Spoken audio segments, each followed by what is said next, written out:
Pada Minggu 18 Mei, militer Israel mengumumkan telah memulai serangan darat besar-besaran ke beberapa wilayah di jalur Gaza. Dalam waktu yang hampir bersamaan, pejabat kesehatan Palestina melaporkan serangan udara yang terjadi sejak malam hingga pagi telah menewaskan sedikitnya 67 orang, termasuk banyak perempuan dan anak-anak.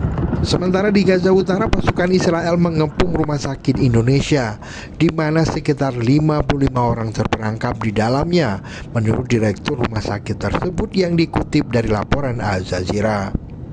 Militer Israel menyebut operasi darat ini melibatkan pasukan aktif dan cadangan di bagian utara dan selatan Gaza dalam sebuah kampanye yang dinamakan Kereta Perang Gideon.